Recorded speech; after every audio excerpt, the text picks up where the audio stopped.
Él es socio y fundador de Caro y Asociados, también presidente de la Asociación Peruana de Compliance. Como parte de su reseña, les quiero comentar que es doctor en Derecho por la Universidad de Salamanca de España.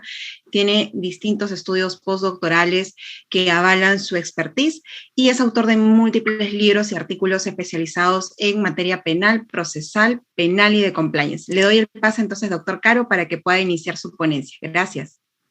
Bien, muchísimas gracias por la invitación. Y voy a aprovechar estos cortos minutos para poder plantear algunas cuestiones básicas en torno a lo que es la certificación ISO 37001, lo que es la que es materia de mi comentario.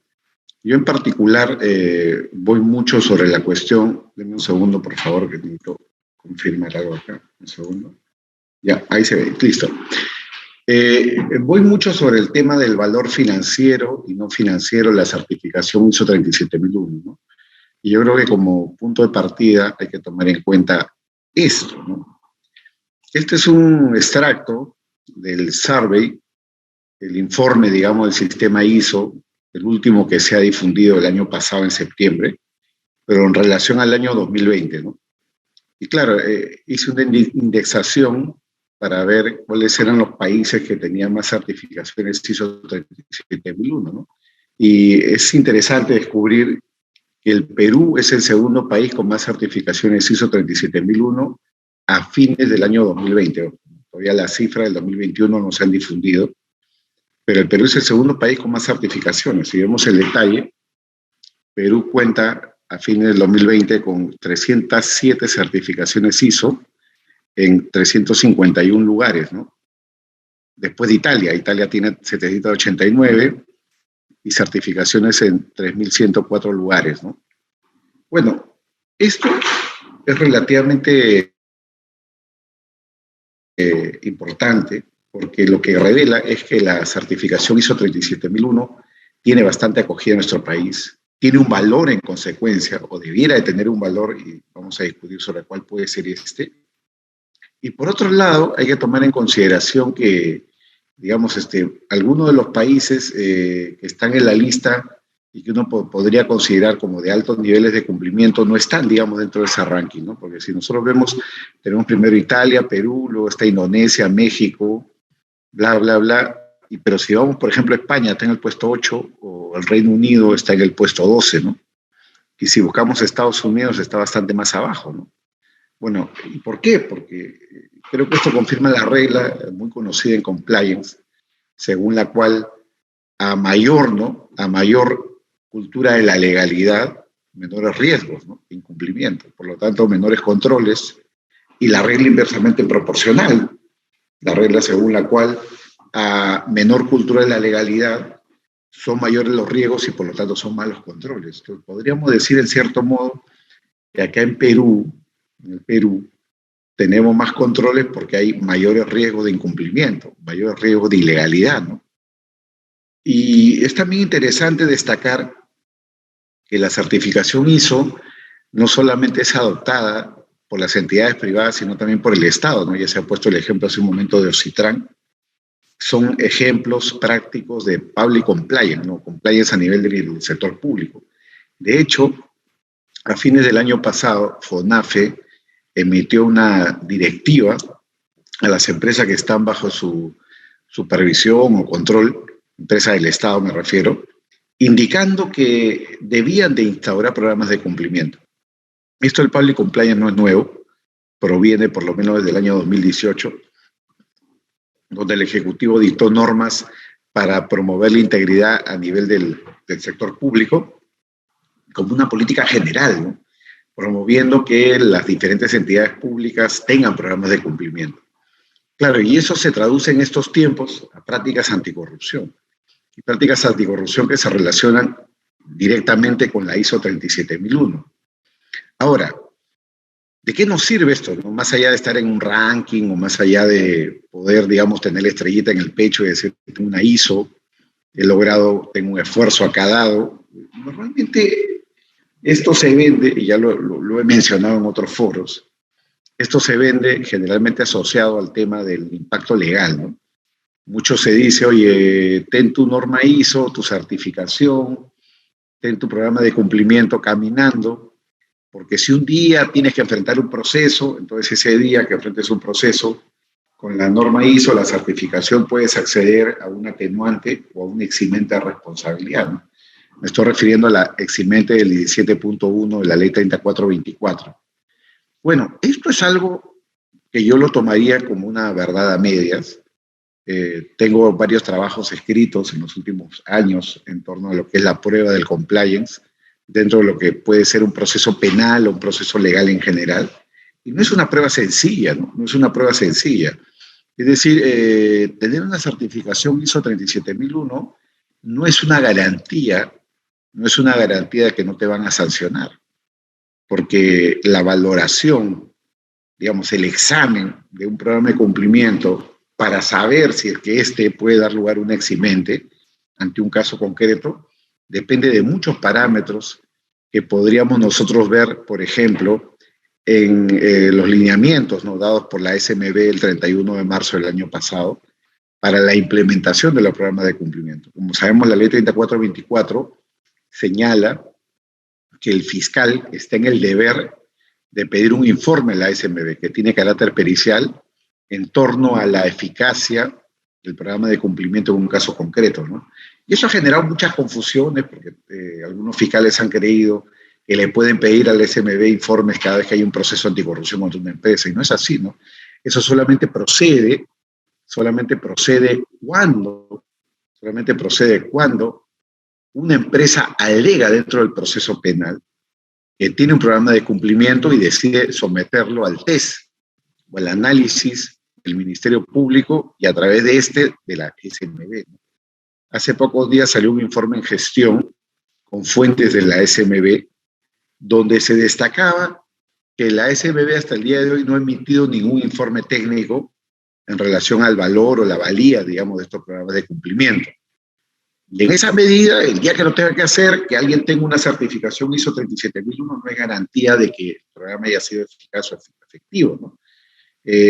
Porque, bueno, ya como todos sabemos, las normas ISO, para certificarlas, se certifican a través de una serie de procedimientos, ¿no?, que son procedimientos básicamente deductivos. Se va de una muestra, se crea en virtud de una muestra una regla general, ¿no? Hay observaciones, no hay observaciones, hay no conformidades que son insuperables y por lo tanto no te dan la certificación, o no conformidades que son superables, o simplemente propuestas o oportunidades de mejora, ¿no? Bueno, entonces lo que conocemos un poco cómo funciona este procedimiento, lo que podemos saber es de que es un procedimiento que testea si tiene su programa de cumplimiento y si ese programa de cumplimiento se está llevando a la práctica en la realidad, ¿no? Y a través de procedimientos básicamente de auditoría, ¿no? Ahora, eso no es ninguna garantía de que ante un caso concreto te van a absolver, porque ante un caso concreto te van a aplicar un atenuante, ¿no? Yo creo que la dimensión de una certificación ISO es otra, ¿no? De hecho, si tuviéramos que estar en una discusión ya propiamente judicial, decir, tengo una norma ISO, es una muestra muy clara de lo que es la cultura de la legalidad y será tomada como un elemento, digamos, de valoración dentro de todo el perfil, digamos, de la valía o la eficacia del programa de cumplimiento, pero no pasaría de ser un issue específico de análisis, ¿no? La pregunta es entonces, ¿para qué nos sirve la ISO, no? Si la ISO no es, como dicen algunos, un pararrayo, la ISO no es, como dicen algunos, el seguro de vida frente a un posible delito, el seguro contra accidentes, ¿para qué tenerla? ¿Para qué la necesito? Bueno, acá hay que manejar información empírica y es ahí donde va mi punto, ¿no? Es el tema del valor financiero y no financiero de la norma ISO. Si quieres verlo así, visto desde la perspectiva del sector privado, desde luego, contar con una certificación ISO es algo que te otorga valor como negocio, ¿no?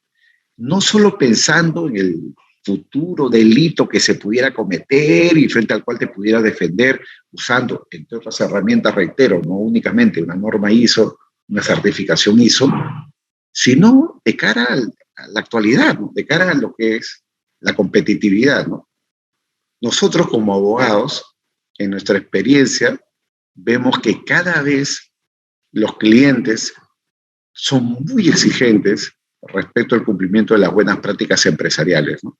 a raíz de los sinnúmero de casos de corrupción, y más aún con esta última etapa del lavajato, las empresas, ¿no? Empresas del sector privado grandes y medianas, más las transnacionales, son exigentes en torno a que sus abogados como proveedores de servicio cumplan con un mínimo estándar de calidad, ¿no?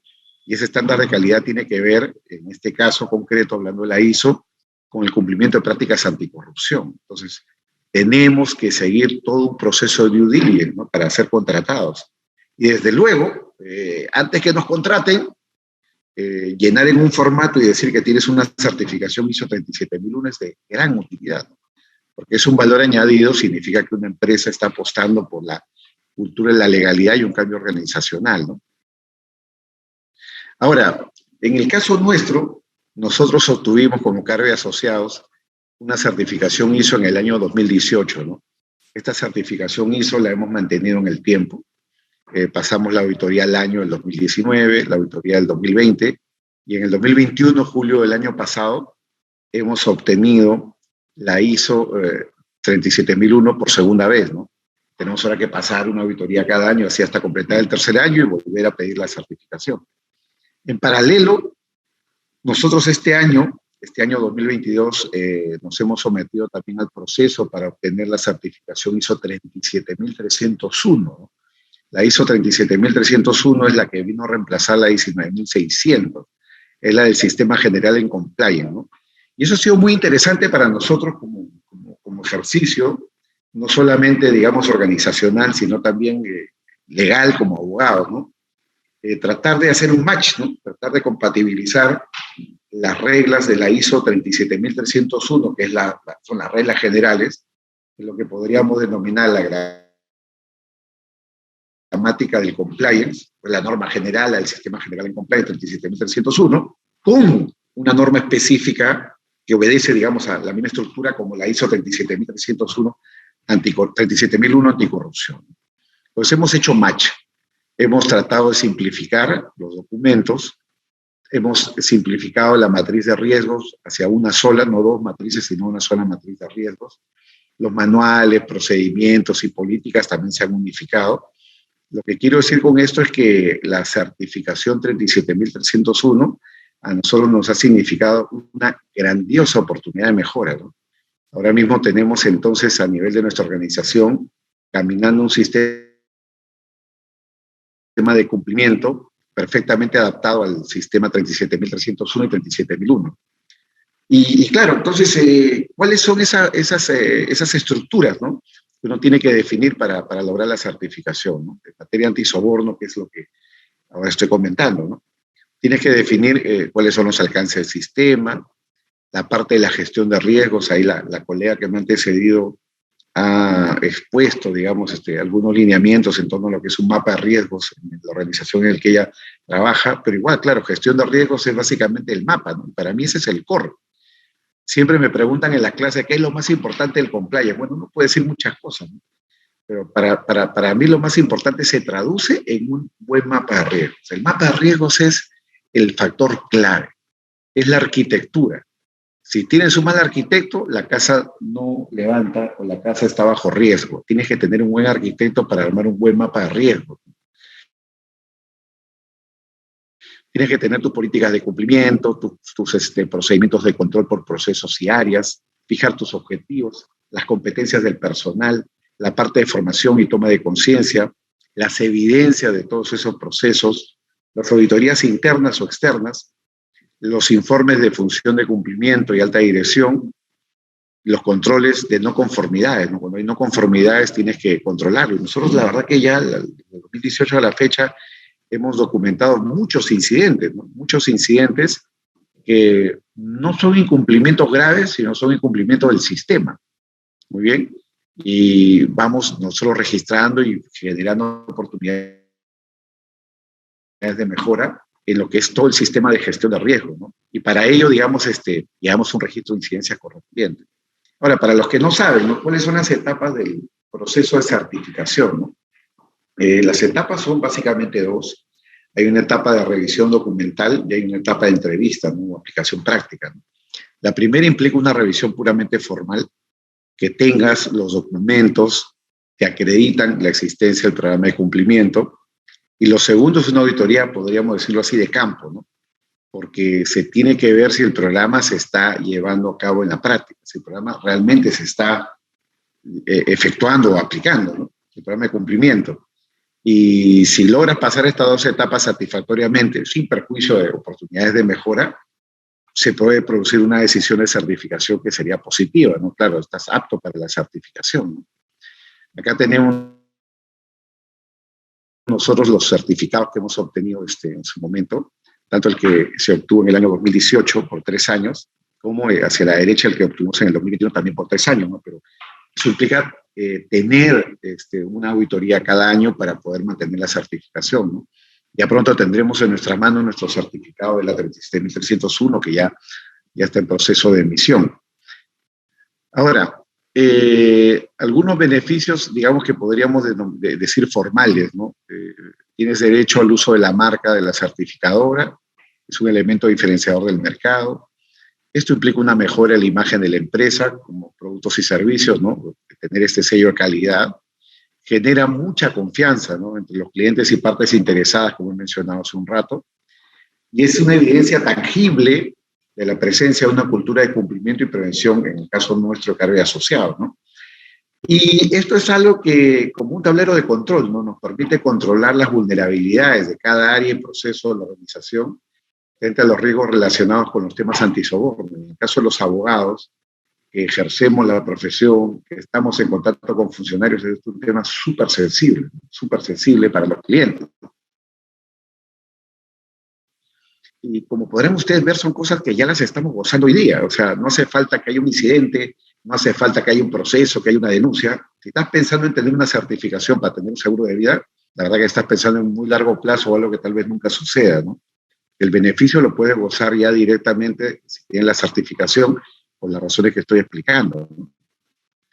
Ahora, siguiendo con esto de la importancia, ¿no? También permite identificar perdón, un segundito, por favor. Claro, también permite la identificación de los riesgos de soborno, ¿no? Que impactan en el ámbito financiero, conforme al estándar de la propia norma 37001, permite prever escenarios de posibles incumplimientos y sus consecuencias en agravio de la organización, ¿no? Por ello, la gestión y la mitigación de dichos riesgos financieros vinculados a los riesgos de soborno constituyen una disminución en la probabilidad de ocurrencia, lo que se traduce en un menor impacto y pérdida financiera para la organización. Se trata en verdad de expresar ese riesgo financiero y tratar de llevarlo prácticamente al valor cero, ¿no? Por otro lado, como un corolario de lo expuesto, ¿no? Esto incrementa la credibilidad y la confianza en la organización, ¿no? Como consecuencia de esta certificación, en la práctica esto se puede traducir en una mayor participación en el mercado, una mejor captación de clientes, ¿no?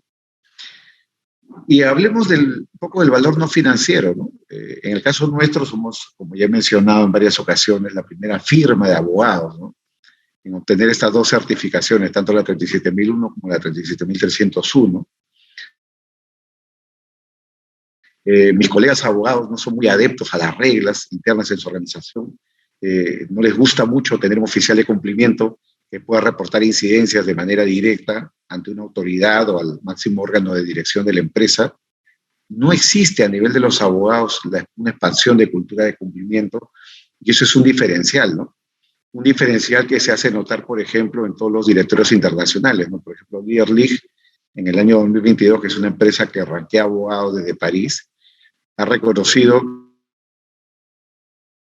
a nuestra firma como líder en lo que es prevención, pero no solamente como prestador de servicios hacia potenciales clientes, sino en el ámbito de la propia organización interna, ¿no? Entonces, contar con ambas certificaciones es un valor agregado en los rankings internacionales. He puesto el ejemplo del Leader League, pero podría también mencionar el de Leader 500, el Leader 500, ¿no? Y el de Chamber and Partner, ¿no? Y bueno, y es que esto es algo que contribuye a la construcción de nuestra imagen empresarial, ¿no? Frente a actuales y potenciales clientes, quienes consideran a la firma como sinónimo de excelencia en los servicios profesionales al contar con esta certificación, ¿no?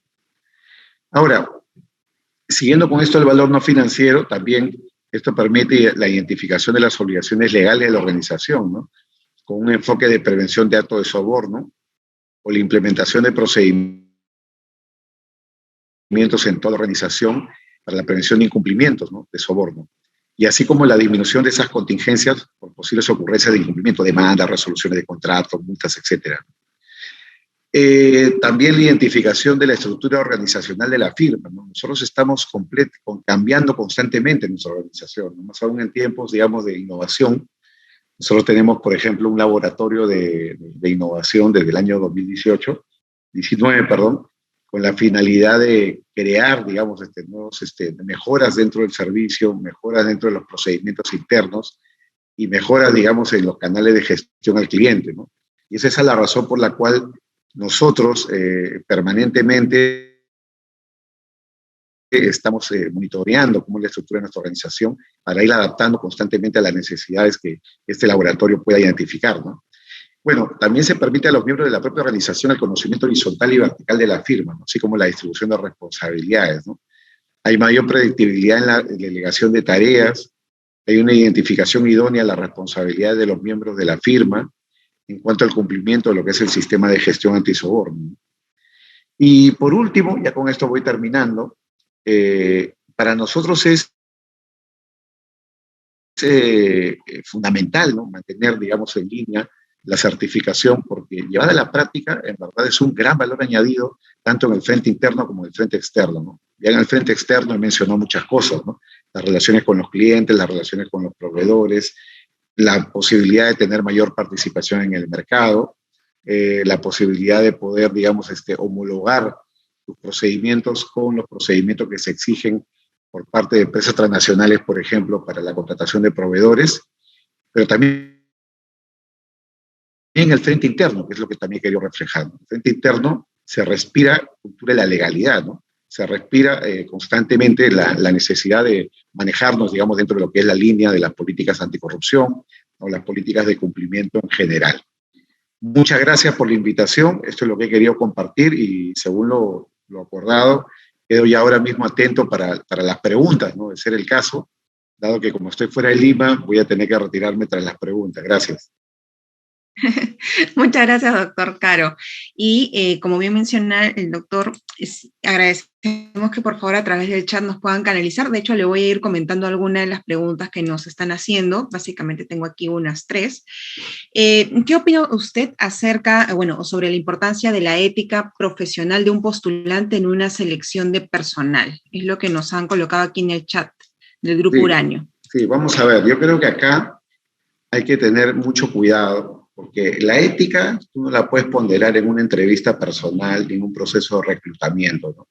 Las áreas de recursos humanos permanentemente están tratando de, digamos, podríamos decirlo así, darle un enfoque psicológico, digamos, a las entrevistas.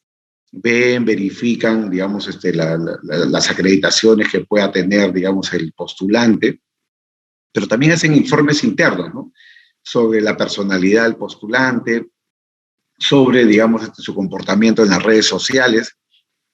Entonces, prácticamente la parte ética se reduce a la inexistencia de escándalos, ¿no? Entonces, mientras no haya escándalos, podríamos decir que esta persona es ética. Y yo creo que no es así, ¿no? Yo creo que es un enfoque, digamos, limitado. En un proceso de reclutamiento es muy difícil hacer un análisis de las cuestiones éticas. Le pongo un ejemplo. El otro día nosotros fuimos contratados por una empresa importante para dar una opinión acerca precisamente de un postulante, un puesto importantísimo, que tenía 2 procesos penales, ¿no? Claro, y esta persona tenía 2 procesos penales porque había sido funcionaria pública y muchas veces los funcionarios públicos, por el solo hecho de estar en la gestión pública, terminan con denuncias penales, ¿no? Entonces, muy ligeramente uno podría decir, no lo contrates, te aconsejo no contratarlo porque tiene procesos penales.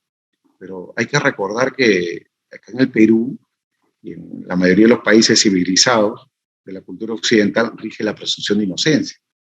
Y claro, si luego analizas el expediente y te das cuenta que en ese caso no hay ninguna acusación de coima, no hay un colaborador eficaz, no hay un testigo protegido, y estamos ante estos típicos casos donde la Contraloría o la Fiscalía puede iniciar un proceso por irregularidades administrativas o contractuales, uno como abogado con cierta experiencia uno puede pronosticar de que el caso se va a archivar en su momento. y podríamos decir incluso ya en términos de compliance, que el hecho de tener denuncias siendo funcionario público es algo así como parte del riesgo de asumir la función pública, ¿no? Alguien decía que si un funcionario público no tiene denuncias es porque no ha hecho su trabajo, ¿no? Es triste decirlo, pero prácticamente eso es algo que se confirma, sobre todo cuando el funcionario público hace su trabajo y promueve proyectos y etcétera, ¿no? Claro, entonces, muy difícil, ¿no? Es muy difícil hablar de ética en los procesos de reclutamiento. Yo creo que hay que manejarnos con criterios mucho más objetivos, ¿no? Que me permitan, digamos, hacer una suerte de checklist para efectos, digamos, de un reclutamiento. Gracias. Y ahora sí, tenemos acá una pregunta en el chat del señor Francisco Garay. Dice, ¿cuál es la principal diferencia o el mayor reto que ha tenido en la implementación de la ISO 37301, que es de compliance, en comparación de la ISO 37001, que es antisoborno? Sí, de hecho la 37301 es mucho más amplia, tiene un enfoque mucho más general. Nosotros partimos en el 2018 haciendo prevención anticorrupción, pero cada año hemos ido generando mejoras, ¿no? Por ejemplo, al año siguiente, el 2019, ampliamos nuestro sistema, lo que es prevención de la corrupción privada, ¿no? Básicamente con lo que es tratamiento de proveedores. Al año siguiente, introdujimos temas de prevención, sobre todo con el tema del COVID, por temas vinculados a lo que es ciberseguridad, protección de datos personales. En el año 2021 hemos añadido protocolos también de prevención de conductas de discriminación por razones de género, etcétera.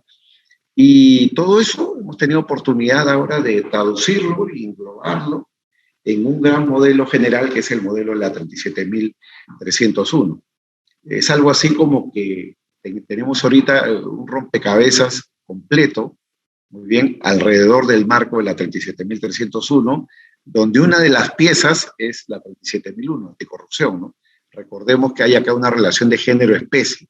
La 37301 es el género y la 37001 la especie, ¿no? Es una aplicación particular de las reglas generales de la 37301, ¿no?